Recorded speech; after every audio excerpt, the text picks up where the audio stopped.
G'day and welcome once again to A Light in the Dark here on Faith FM with Brad and with Peter. We're stoked to have you here spending the next hour with us as we delve into the next part of our mini-series that we're doing on this show called Last Call. We're spending a bunch of time digging through the book of Revelation, and in particular in a couple of verses in Revelation 14, really in the heart of the book of Revelation, where we discover a particularly important message God has for people like us in Australia at the end of time. You know, in the world that we live in, what the Bible has to say is something really relevant for you and I, Peter. Yeah, and it's very relevant, like you say, because of the end time context. So we're looking at a series of messages in the heart of the book of Revelation called the Three Angels Messages. We're doing so through the lens of an airport theme. Yep. So this series is called Last Call. As time runs out, will you check in? And there's a big aeroplane on the icon. If you click on the podcasts in the Faith FM website or the app, you'll see that there's God is preparing a flight to take us, to rescue us and take us out of planet Earth. And so we want to be on that flight. And God is issuing a last call because he wants you to be on that flight. He wants you to have your seat reserved. Yep. He wants you to be on that flight. Therefore, he issues a last call to prepare people just before the second coming of Jesus. And that's what these three angels' messages are. And we've been looking through this series of messages. We have done 5 episodes in this series so far. And now we're up to episode 6. So we've just really completed the first angel's message. Right. There are 2 more angels' messages to go before Jesus returns. How many more episodes are in this series? We've got 12. So we have 12 episodes altogether. And so we've spent first 5 on the first angel's message. Yep. We've got 2 messages now on the second angel's messages. All right. Yep. And then the third angel's message will sort of complete the series and take us all the way to the second coming of Jesus. And so we're looking forward to that. All right. But today our message is based on the second angel's message, and it's called A Tale of Two Women. Last week we were together. We looked at A Tale of Two Cities. And Not the Charles Dickens one. Not the Charles Dickens one. People may or may not be familiar with Charles Dickens' A Tale of Two Cities. I think that was Paris and London. Yes. Yep. Those were the 2 cities. And you can actually take a plane from Paris to London. Yep. So that's appropriate as well. But today is episode 6, and we're looking at a tale of 2 women. There are 2 women represented in Revelation, one in chapter 12, one in chapter 17, that we want to look at to identify Babylon. So when we talked about A Tale of Two Cities, we weren't talking about Paris and London. We were talking about Babylon and Jerusalem, both of which have their beginnings in the book of Genesis, both of which flow through the Bible, and both of which are mentioned in the book of Revelation. And Jerusalem is regarded in the Bible as God's city. It represents God's people. Then you have Babylon, which often represents the enemies of God or the enemies of God's people. However, what we also noticed last week is sometimes you have God's people in Babylon. We think of Daniel, Shadrach, Meshach, and Abednego, all those stories through the book of Daniel. God's people were in Babylon, literally.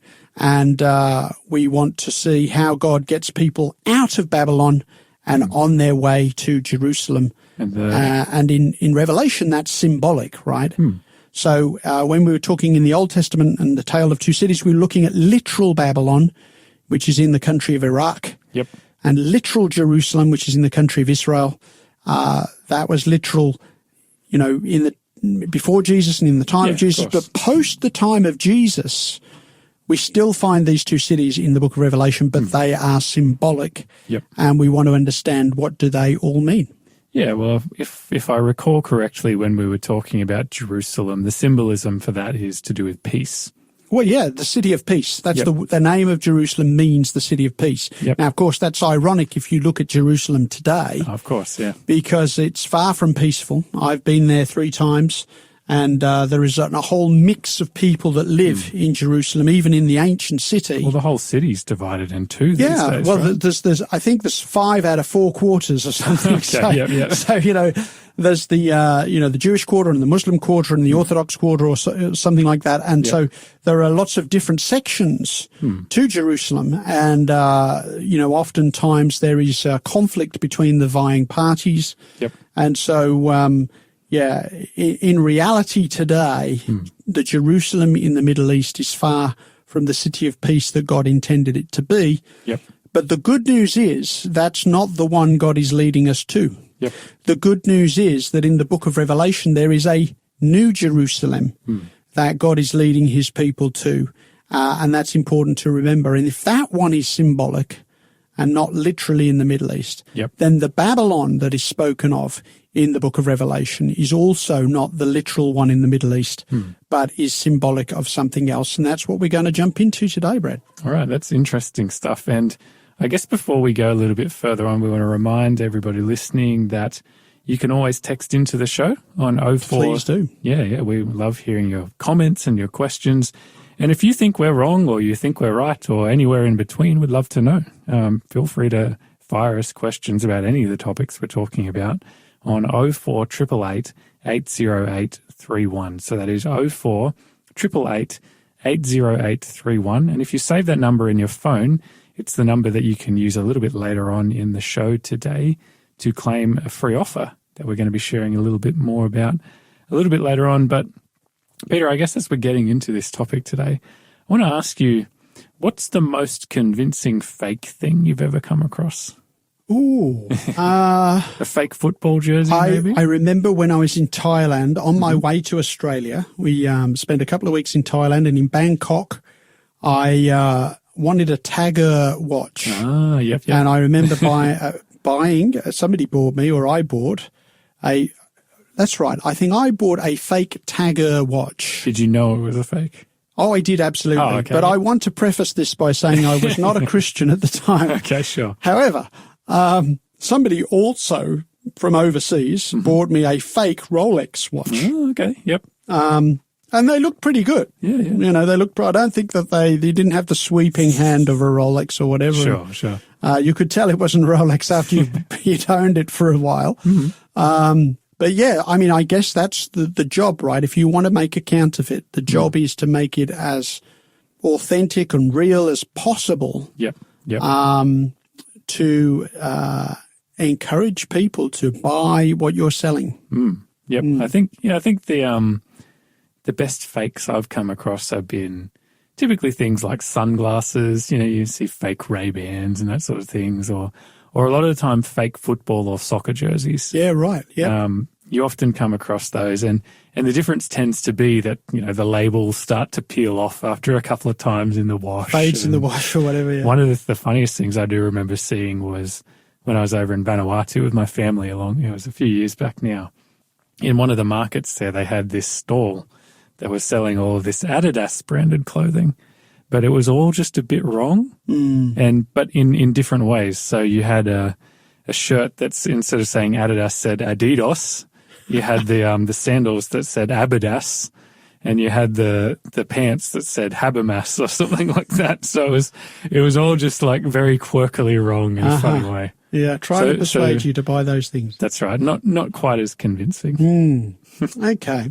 Well, let's find out a little bit more about the second angel's message. So the first thing maybe what we'll do is let's read Revelation 14 and verse 8. This is the second angel's message. Yep. It's fairly short compared to the others, but there is a lot of detail that we can unpack here. Sure, yeah. So Revelation 14 and Revelation chapter 14 verse 8 says, "And another angel followed, saying, Babylon is fallen, that great city, because she has made all nations drink of the wine of the wrath of her fornication." All right, so here's a declaration from the angel.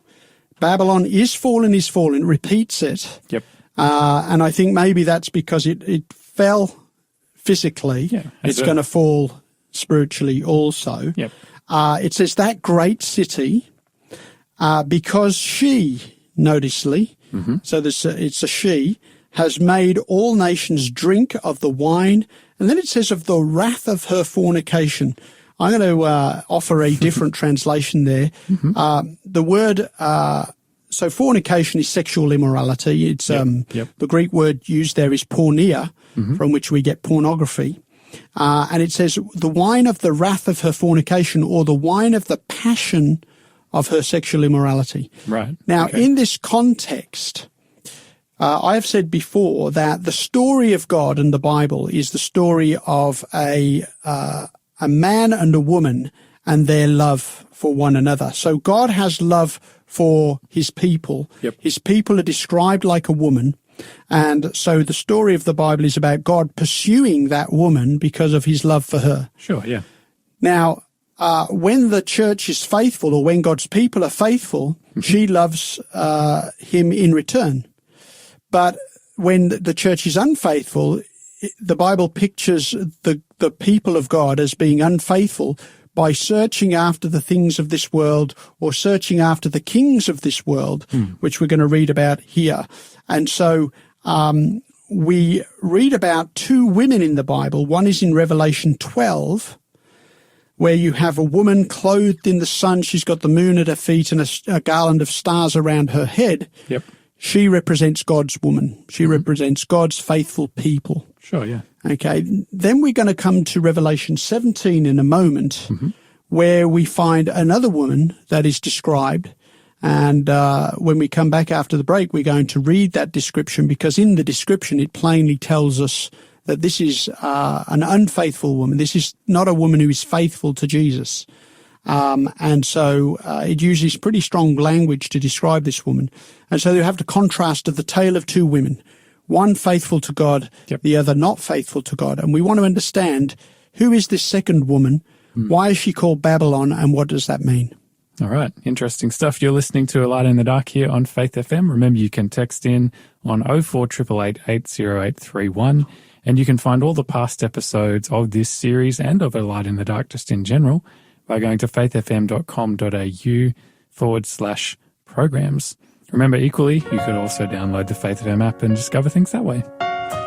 We're going to hear now Malvinus Penland with It's Time to Get Ready.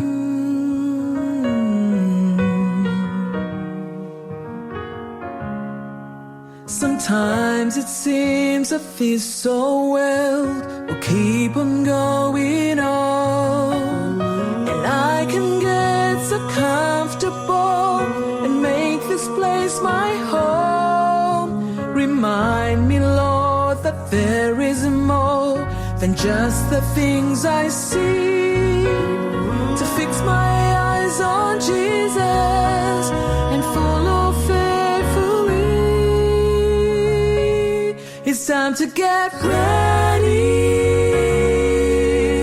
Today is all that we have. We can see the signs are happening, just as the Bible says. So don't get caught unaware. Now is the time to prepare.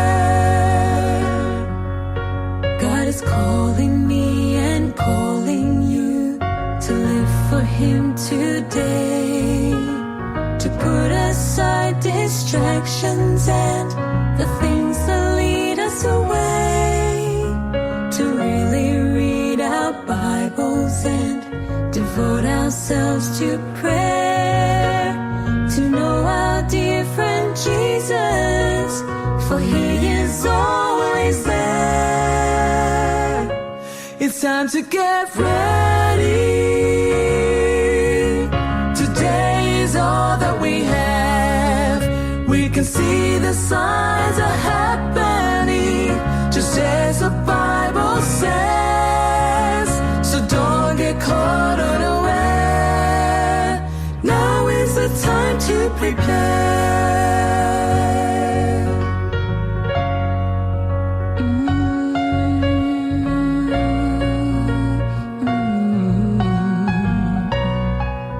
Are you ready? Are you ready? Jesus is coming again. Are you ready?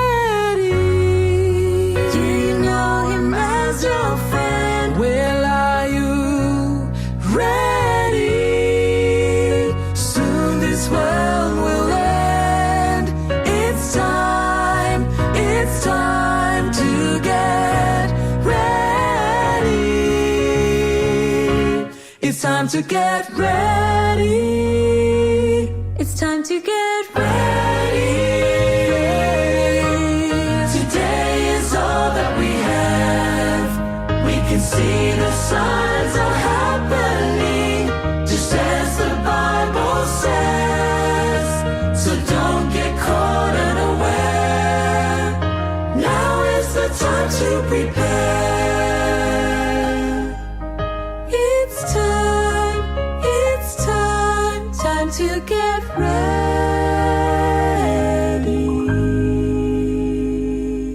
Some beautiful harmonies there in It's Time to Get Ready by Malvinus Penland. You are listening to A Light in the Dark here on Faith FM. My name's Brad. I'm here with Peter, and we're here with you as well. Feel free to join the conversation we're having today on 0488 808 31. We'd love to know where you're listening from, and also what's the most convincing fake you've come across. Yeah. Maybe it's a watch, maybe it's some clothing, maybe it's something different. Curious to know. Before the break, we were starting to delve into the second angel's message in the book of Revelation, chapter 14. And basically, we see Babylon is described as a woman. Yeah. And she has some particular qualities about her. Yeah, it's quite a startling description of her in Revelation 17. So obviously we're reading Revelation 14:8, Babylon is fallen. But we get a more detailed description of this woman in Revelation 17. And then there's a call later that we'll read in Revelation 18 where God is calling people out of Babylon. And so let's look at Revelation 17. We're going to read, I might get you to read 3 and 4 and 5 and 6. So 3, 4, 5 and 6 of Revelation 17. We see this woman described, and it's quite a, quite dramatic description. All right. So this is John, one of Jesus' disciples, speaking, and he says, "So he, an angel, carried me away in the spirit into the wilderness, and I saw a woman sitting on a scarlet beast, which was full of names of blasphemy, having 7 heads and 10 horns. The woman was arrayed in purple and scarlet, and adorned with gold and precious stones and pearls, having in her hand a golden cup full of abominations and the filthiness of her fornication. And on her forehead a name was written, Mystery, Babylon the Great, the mother of harlots and of the abominations of the earth. I saw the woman drunk with the blood of the saints and with the blood of the martyrs of Jesus. And when I saw her, I marveled with great amazement." That's like kind of an understatement when John says, when I saw her, I marveled with great amazement. You can imagine marveling with great amazement. I mean, I've seen various artists try to depict what he's seeing here in vision. We have the word picture from John, but others have attempted to sort of paint this. And so this is obviously quite a stark picture of this woman called Babylon. Clearly, not on God's side, right? Because she's drunk with the blood of the saints, with the blood of the martyrs of Jesus. And so this is what we would call an unfaithful woman. She's called the mother of harlots, or the mother of prostitutes is another. That's a very, bold kind of a statement. You would, wouldn't want to call anybody that. No. But this is not an individual person, right? Sure. This represents a people. So this represents, we've said in Revelation 12 that woman represents a church. Here in Revelation 17, this represents a church. The Revelation 12 represents a faithful church. This represents an unfaithful church. And so we also notice that the woman here in verse 3 is sitting on a scarlet beast. Now, in Bible prophecy, we've discovered that a beast represents a kingdom, a nation, a political power. So if a woman represents a church and a beast represents a political power, this is as though the woman, the church, is in control of the state. The woman is influencing the state, steering, if you like, the state. And so the state is doing the woman's bidding. So that's what that means with a woman sitting on a scarlet beast. And she's called Babylon the Great. Now, how do we identify who this might be? That's what we want to know. And one of the way we're going to do this is, we've said before, it's important that we allow the Bible to be its own interpreter. Yeah, So sure. if Bible gives us symbols, we need to go to the Bible to see if we can unpack and, identify those symbols. So what we're going to do is going to, the book of Revelation was written by John, one of Jesus' 12 apostles. Let's go to another of Jesus' 12 apostles, Sure. Peter. In fact, of the 12 apostles, Jesus would sometimes go on special missions, and he'd take 3 people, Peter, James, and John. Yep. And so Peter and John, they were amongst his 2 out of his 3 closest disciples. Yeah, sure. Let's go to Peter. Look at 1 Peter chapter 1. Yep. 1 Peter chapter 1, and I want you to read verse 1 only. Okay? It says, Peter, an apostle of Jesus Christ, to the pilgrims of the dispersion in Pontus, Galatia, Cappadocia, Asia, and Bithynia. All right. So this is Peter. He's writing a general letter to the church. Okay. And he says, to the pilgrims of the dispersion. So the people of God are dispersed. Yep. And he's saying, where are they? They're in Pontus, Galatia, Cappadocia, Asia, and Bithynia. There's 5 words. All right. Yep. When it says Asia there, we're talking about Asia Minor, or the place we would call Turkey today. Okay? So when you look at those 5 people 5 places he's writing to, Yep. we can see that they are all actually in the place we call Turkey today. So 5 Roman provinces, basically. Either provinces or towns. So you've got Pontus, Galatia. So there's actually a football team called Galatasaray, and they play out of Galatia. Well, the funny thing is, the people who lived in Galatia, which was like this weird hourglass sort of shaped province in Turkey, particularly the ones that were in the north, I believe, were actually the Gauls. Right. They were a dispersion from France, Okay. the Gaulish people. There you go. So Pontus, Galatia, Cappadocia, Asia, Bithynia, all those are within the area of what we would call Turkey. Western Turkey. Sure. Yeah, Western Turkey. So now Peter, when he's writing this letter, scholars believe Peter is writing this letter from Rome. He's Right, writing okay. from Rome to the people in that letter. Okay. So then let's go down to 1 Peter chapter 5 and verse 13. This is Peter wrapping up the letter. Yep. Okay. He's first stated who the letter's to. He's writing from the city of Rome. Now he's going to wrap up the letter. And in 1 Peter 5:13, notice what he says. Sure.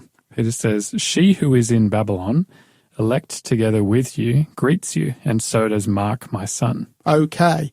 So Peter is finishing off his letter. He's issuing some greetings to different people. And he says, she who is in Babylon. We've already mentioned that a woman represents the church. Yep. Okay. A faithful woman, a faithful church, and so forth.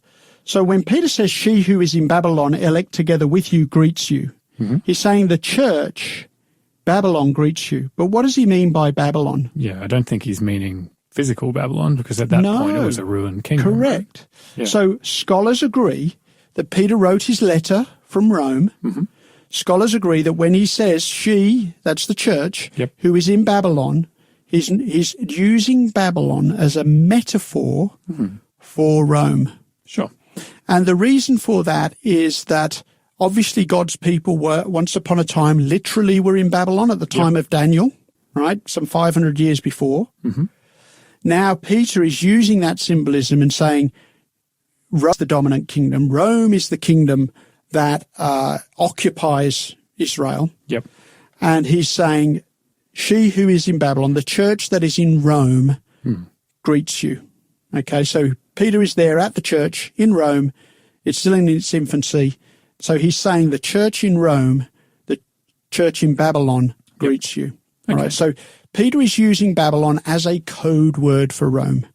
And that's important as we look at this understanding of who is this woman in Revelation 17 that we're trying to identify. Yeah, I suppose, in Daniel chapter 2, where you have Nebuchadnezzar having this vision of the big statue, Yeah, it's basically Babylon, even though symbolically it's represented by the head of gold, the entire statue is representative of the same system. Mm-hmm. And so Babylon as a system and a belief system flowed down through Babylon itself into Persia, into Greece, into Rome, and then onwards. Yeah, in fact, each of them seek to control people's lives through state power. Yep. That's essentially what it is. Mm-hmm. They control people's lives through state power. And even at the time, obviously, of the Roman Empire, you had, are you going to be loyal to Caesar? Are you going to burn incense to Caesar? And so forth. Yep. And so people have interpreted this as a symbol. So when we look at Revelation 17, mm-hmm. again, they've interpreted this symbol of the Church of Rome. Yep. Just as Peter says, she who is in Babylon greets you, he's talking about she, the woman, the church that is in Rome. Mm-hmm. He has used that symbolism, so we are at liberty to use that symbolism too. This woman in Revelation 17 that we've described was identified too by Christian reformers of medieval times. So if we go back to the 14th century, mm-hmm. man by the name of John Wycliffe. Yes. Yep. He was I'm grateful to John Wycliffe because John Wycliffe was the first person to translate the Bible into English. Mm. And he was persecuted pretty hard for doing that. Indeed. Yeah. In fact, if you go to England, if you go to London, mm-hmm. make a trip to the British Library. Not the British Museum, that's great too. Yep. But the British Library, on display are a number of very precious and prominent works that they keep at the British Library, one of which is John Wycliffe's Bible. Yeah, right. Now, I don't say a copy of John Wycliffe's Bible. Yep. I mean John Wycliffe's actual handwritten Bible. Yeah, right. Because we have Bibles, they're printed, they're copies of, but this is there was no printing press at that time. This is the 1300s. Mm. And so John Wycliffe had to handwrite the Bible into English if you wanted a translation into English, and that's what he did. So that's well worth a look. But he understood Babylon to be this power that was in Rome, the church state power of his time.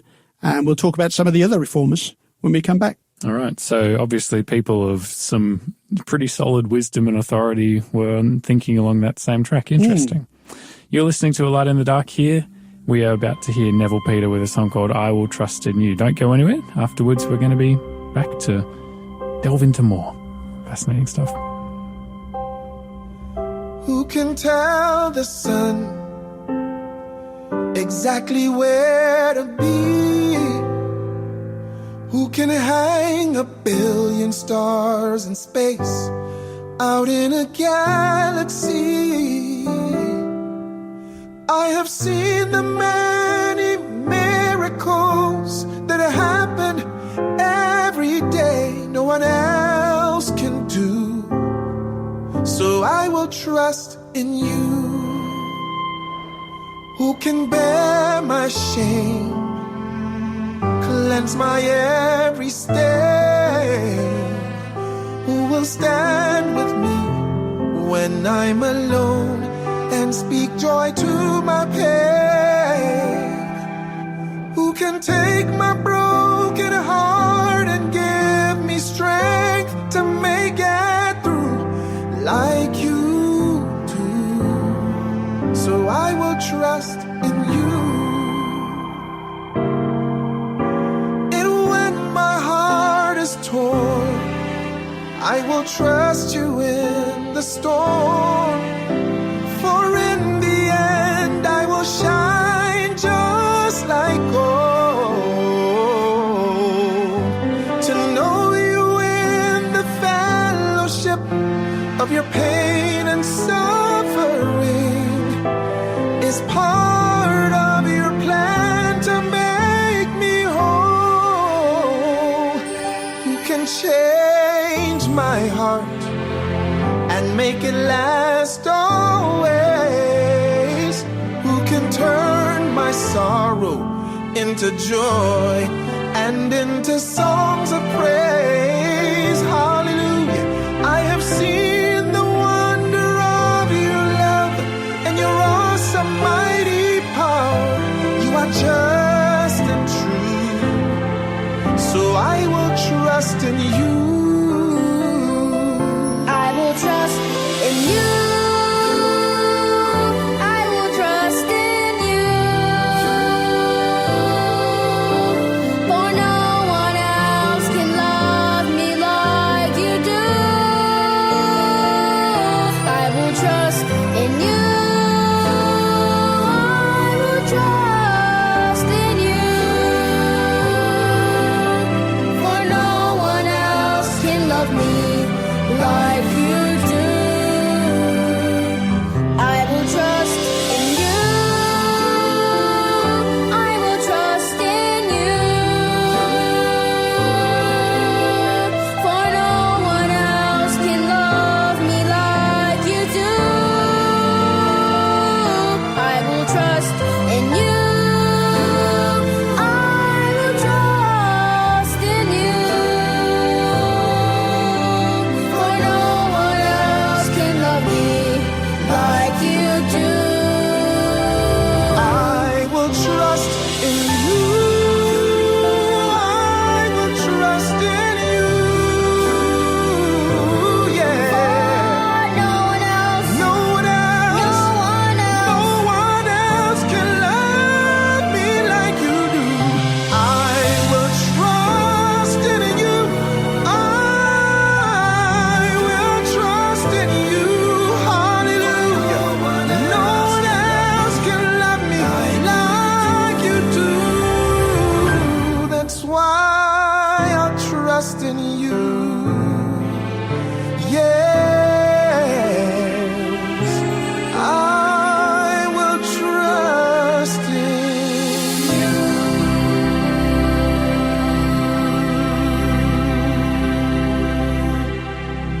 Neville Peter there with a great song called I Will Trust in You. Welcome back. You're listening to A Light in the Dark here on Faith FM. Whether you're listening live or whether you're listening later, remember you can still text in on 0488 808 31. We read every single message that you send in. We love getting your questions and your thoughts on the conversations that we have. Before the break, we were going through and talking about John Wycliffe, one of the what we would call today, I suppose, the reformers. But to him, He was kind of a pre-reformer. yeah, that's right. Sometimes people have called him the morning star of the Reformation. Yes, I have heard that title before. And ultimately, what I wanted to mention, as we talk about a number of people who have identified this woman called Babylon the Great, they've identified it with the church-state power in Rome. Okay. Yep. And which is in line with what Peter said. He said the church in Rome, he talks about Babylon. But what we want to understand here is that we're not talking about the people there in the Roman church. Yep. Because there are many faithful, godly people within the Roman church. Oh, for sure. John Wycliffe was a Roman Catholic. Yep. In fact, he is called the Morning Star of the Reformation. He wanted to reform his church, but he wasn't talking about destroying the church or breaking away from the church or starting another church. That wasn't his plan at all. He just saw, as he read the Bible, and we talked about him translating the Bible into English, Yep. as he read the Bible, he thought, the church is not practicing Christianity as it's written down in the scriptures. Yep. And that he saw that as a problem, and he wanted the church to reform. So that's why he's called a reformer. Sure. Yep. Makes sense. So in the 15th, he was in the 14th century. In the 15th century, there was a man in the Czech Republic, we would call it today, called Jan Hus. Yes. Yep. And he read Wycliffe's writings. He was able to get hold of a copy of Wycliffe's writings. He agreed with Wycliffe. He also wanted the church to reform. He was actually called to a church council and eventually burnt at the stake for his objection, really, to the way in which the church was practicing. Then we come to the time of the 16th century in the Reformation proper, where you have Martin Luther, William Tyndale, and Thomas Cranmer. And again, Martin Luther was a part of the Roman Catholic Church fabric, right? He was a teacher, a doctor in their university. He used to teach other preachers and priests and so forth. But he had access to the Word of God. He translated that eventually into German. Yep. He recognized the value of putting the scriptures in the language of people so that they could understand it. Yep. And we're very keen on that too. If you do not own a Bible, please go along to a Seventh-day Adventist church and ask for one, and we'd be happy to give you one. Yeah, absolutely. But we can get the Bible for free on our phone. Yep. I have the Bible on my phone because it's very handy to look up stuff when you're out and about with people. Yep. But we're so privileged to have the Bible available to us in our own language, freely to read every day. And, there's some people out there who, and maybe we do an episode on this some other time where they talk about, how do you know that it's legit? How do you know that the Bible has not been corrupted, or it's not something that's just different from what Jesus actually did or Well, said? please tune in to a series I did called Searching for Certainty. And one of those episodes, I think it's episode 2, Who Can You Trust? Can we trust the Bible? Yep. Can we trust its authenticity, its authority? How do we know it's been handed down to us accurately? All of that is dealt with in that episode. I would encourage people to go see that. And that was done as part of Tassie Encounters, I believe. Indeed, yes. Searching for Certainty I think it's a series on its own that you can look up. Yep, on the Faith FM website. It should show up as a standalone program. Yeah, so have a look at that, episode 2. So 16th century Martin Luther, 17th century, the translators of the King James Bible understood this interpretation. Yep. Sir Isaac Newton, people would have remembered, okay. he also understood this Father of interpretation. physics, 18th century, you've got John Wesley, the beginnings of the Methodist movement. And so when we talk about identifying this woman called Babylon the Great in Revelation 17, when we identify her with the Roman church state of the medieval period, then we're not alone in doing that. We're building on the beliefs and teachings of others. There was a book called The Two Babylons by Reverend Alexander Hislop from the Free Church of Scotland. This was originally a pamphlet published in 1853. The Two Babylons is Hislop's most famous work. In this book, he argues that the Roman Catholic Church is nothing more than a pagan cult with roots in Babylonian mystery cults. So he makes some comparisons between the practices and beliefs of Roman Catholicism, the practice of beliefs that were in Babylon. And again, we're not talking about the people there. In fact, I want to emphasize this. We're talking about the power, not a person. Sure. We're talking about an institution, not an individual. Yep. And we're talking about a system, not a soul. So when we're talking about this, like I said, all these reformers, many of these reformers of the past were part of the Roman Catholic Church, and they just wanted reform in the church. And they never stopped considering themselves to be Catholic. That's right. And so here's another thing that surprised me. This is the Collins English Dictionary. Okay. 3rd edition, 1991, page 1383. All right. Under the reference Scarlet Woman. It says, New Testament, a sinful woman described in Revelation 17, interpreted as either a figure of pagan Rome or of the Roman Catholic Church, regarded as typifying vice overlaid with gaudy pageantry. So the Collins English Dictionary, you would not expect necessarily to have that there. But of course, England was a Protestant country since the time of Henry VIII. Yeah, and the point of it is to say, it's not to say, this definitely proves that it's correct or anything like that, but it's to say that this was actually a common, widely held understanding of what it meant. That's the point, yeah. So we can choose for ourselves whether we believe in that interpretation. Sure. But as I said before, Peter in his letter describes the Church of Rome as Babylon. Yep. The Reformers have done that themselves, the Two Babylons, the Collins English Dictionary. Then we come on some of the symbolism that you read there in Revelation 17. Yep. So, for instance, it says, let's go back to Revelation 17.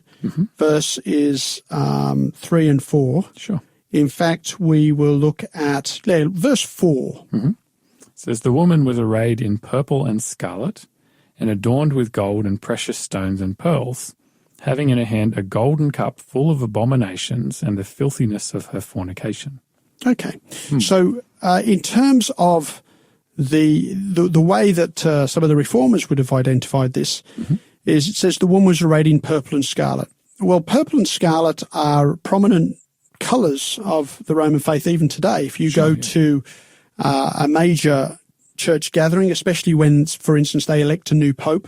Yep. You'll find the bishops there are in purple, the cardinals are in scarlet, and I'm looking at a photograph now of perhaps one of the most prominent Roman Catholics of the last 20, 30 years in Australia would be Cardinal George Pell. Yeah, sure. And I have a picture of him here dressed in purple and another picture of him here dressed in scarlet. So these are traditional colours of the Roman Church. And in biblical times, I'm trying to think of the symbolism of those particular colours. Like purple was a colour associated with royalty. Yep. And scarlet was typically a colour that was associated with prostitution, wasn't it? Well, I would say biblical symbolism, you would say that the scarlet was the colour of blood. Sure. Okay. However, probably because of the association with Revelation 17, it may have been associated with that. Okay. I think what's fascinating is in Revelation 12, where you have the faithful woman, she's pursued by a red dragon. Okay, yeah. Then you come to Revelation 17, you have the woman, she's clothed in scarlet. Yep. She's riding on a scarlet-coloured beast. And I think that by the way, that scarlet-coloured beast has 7 heads and 10 horns, as does the dragon in Revelation 12. Right. And so I think that beast still represents the state. Sure, yeah. But I think the fact that it's a scarlet-coloured beast is sort of hinting that it's a state that has been manipulated by the dragon. Okay, fair enough. And I think, so we mentioned before, you've got a woman seated on a beast. This is the church using the power of the state to enforce its beliefs. Okay. And you'll notice there in verse 5 of Revelation 17, it says, on her head was a name written, Mystery Babylon the Great, the mother of harlots. That is that she is not only unfaithful, but she's the mother of other unfaithfuls. Okay. And so, interestingly enough, the church itself describes itself as a mother. In Revelation 17 and in the independent newspaper, the Independent News Service, on the 4th of September 2000, Cardinal Joseph Ratzinger, who would later go on to become Pope Benedict XVI. Yes. At this point, he was just a cardinal. Pope John Paul II was still alive. And but he was in an office where he was in charge of maintaining doctrinal purity, shall we say. For what it's worth, he's a very smart man, very, very good writer. I've read some things he's written before. Yeah, right. So I want you to notice what he says here in The Independent on the 4th of September 2000. It says, it must be clear that the one holy Catholic and Apostolic Universal Church is not the sister, but the mother of all the churches, the Cardinal said. So that is interesting that he's not saying we're not just one of many. Yep. We're the mother of all the other churches. All the other churches came out of us. And that is fascinating to think of, especially when we think of some of the churches that we were represented by, say, Luther or Wesley. And many of these churches have come out of Rome. Yep. But many of them still retain some of the unbiblical teachings of Rome. Yeah, sure. And so that's the point that we would want to make about that. And we will come back and sort of finish this up when we come back after the break. Yep. You're listening to A Light in the Dark here on Faith FM with Peter and Brad. Don't go anywhere. After this song, which is To the End by Luke and Salma Willikai, we're going to give you the code word for today's free offer, which is something really good, and it's closely connected to everything we're talking about today. So stick around. We'll be back soon.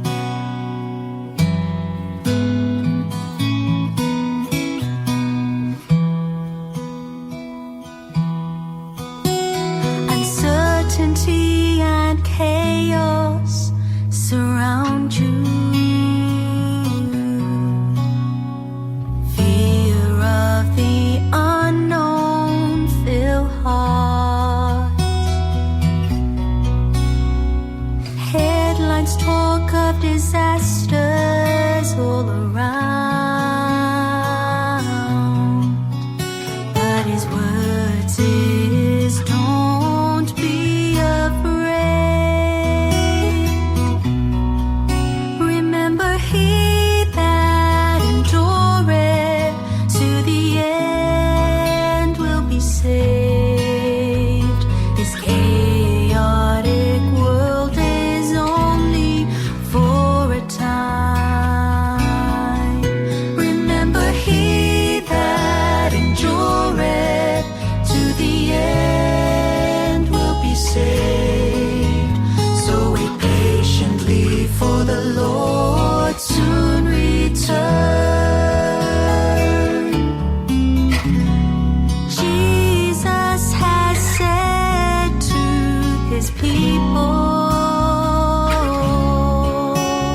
faithful unto Jesus, watch and pray.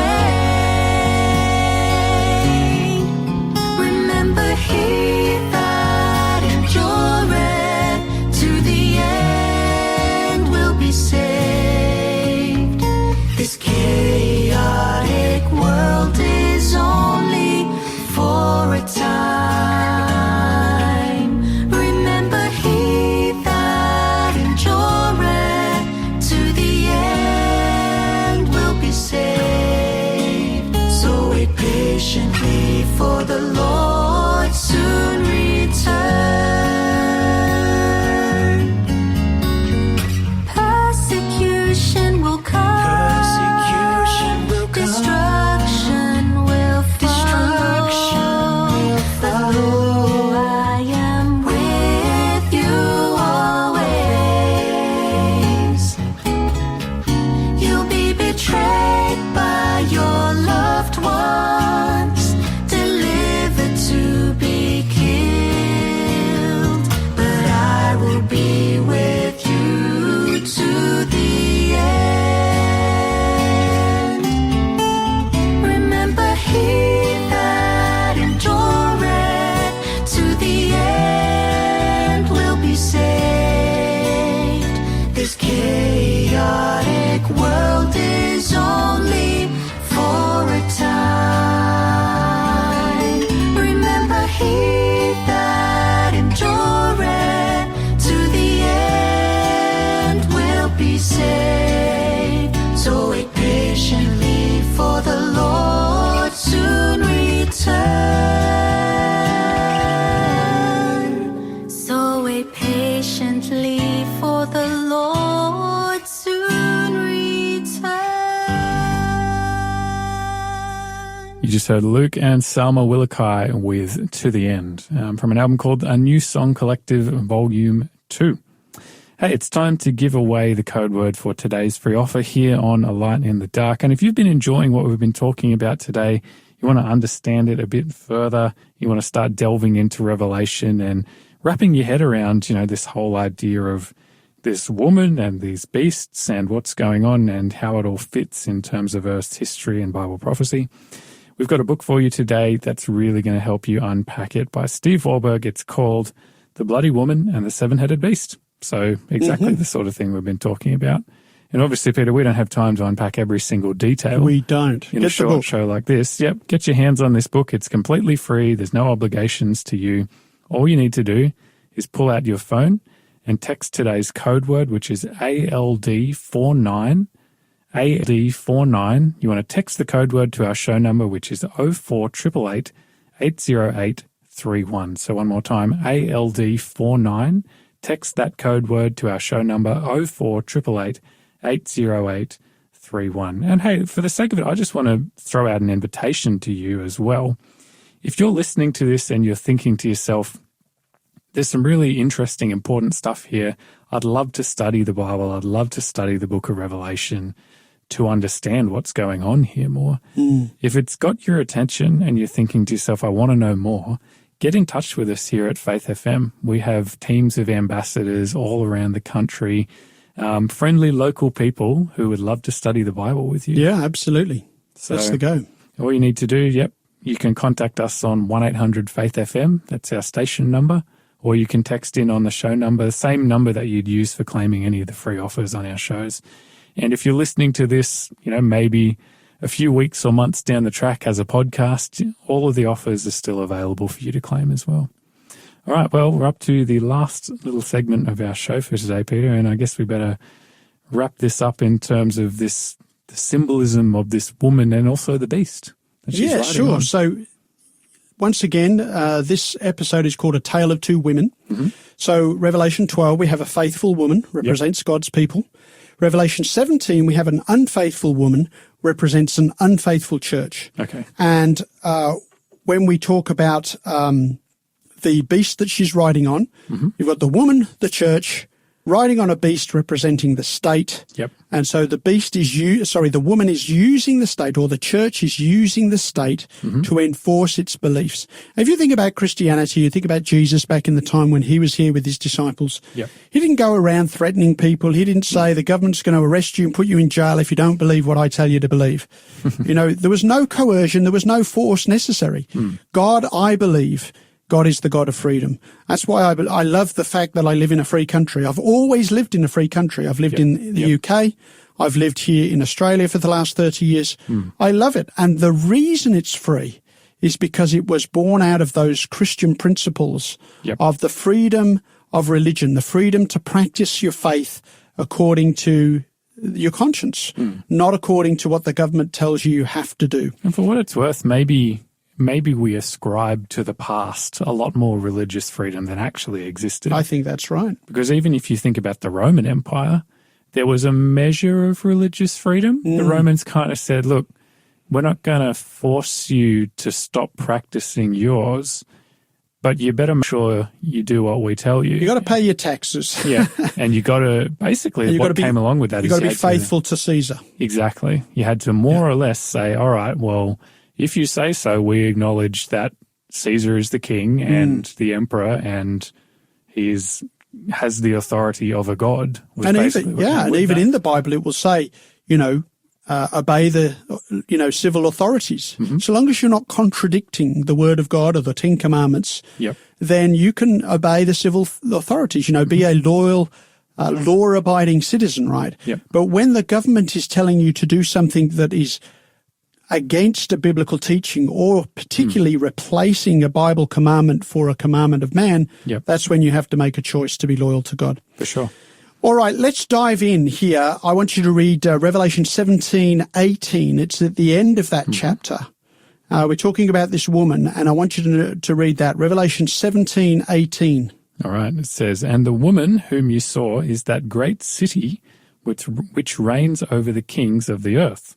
All right. Again, if you go back to John's time, when John is living, writing, he's on the Isle of Patmos, writing these things down, it says, the woman whom you saw is that great city which reigns over the kings of the earth.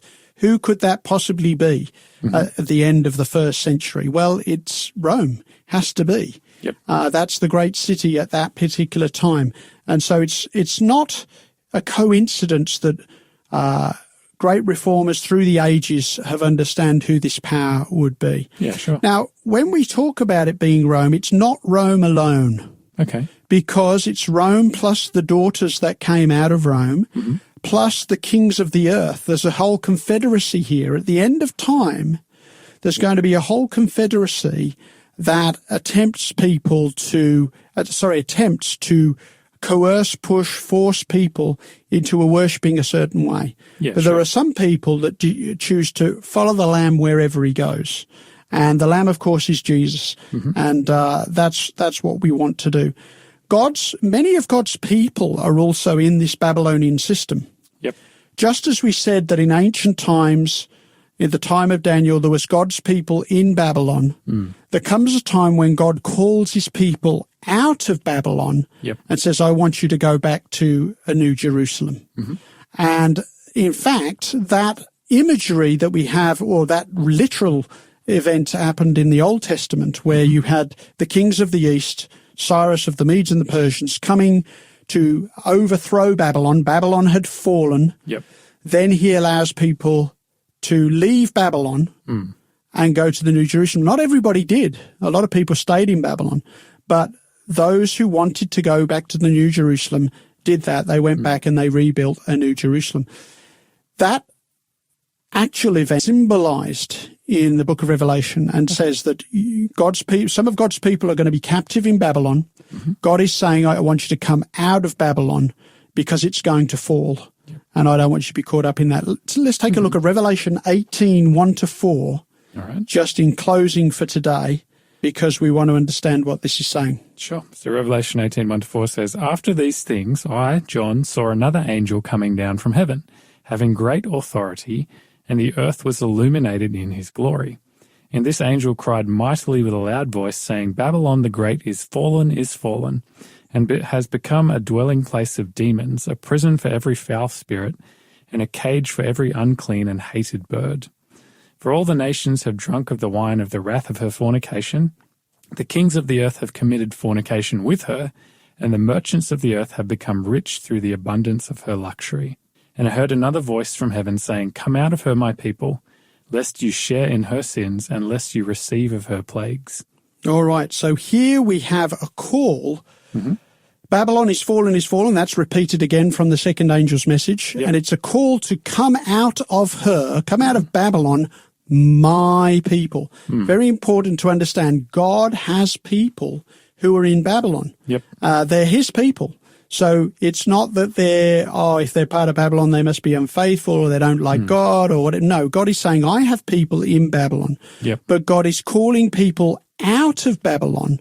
He's calling them into his end-time remnant movement, and that's symbolized by the woman who is faithful. So he's saying there is a faithful people, there is a faithful movement. That's what I'm calling you to, because they're on the way to the New Jerusalem. Yep. So I'm calling people out of Babylon and into his end-time remnant movement. And so that's really the call of the three angels' messages, part of why God gives the three angels' messages. He doesn't want us to be caught up in Babylon. I kind of picture it sometimes, Babylon, as a building that's become run down and decrepit. Sure, yeah. It's got rats, it's got cockroaches, people are still living there, but God's saying, I have a better place for you to live. And it's come time for us to demolish the building. The building is no longer safe. Yep. It's time to demolish the building. Come out of her, my people, because it's coming down. And, sometimes I think we, as humans, we can procrastinate and we say, well, I'm watching the latest episode of whatever's on Netflix or whatever it is. And God is saying, the building's coming down, come out of her, my people. Yep. And so this is a call to action, a call to say, well, what is Babylon? We have identified that today. We need to come out of there and find God's end-time remnant movement. And we're going to find that they are a people who keep the commandments of God and have the faith of Jesus. That comes later in the third angel of this series.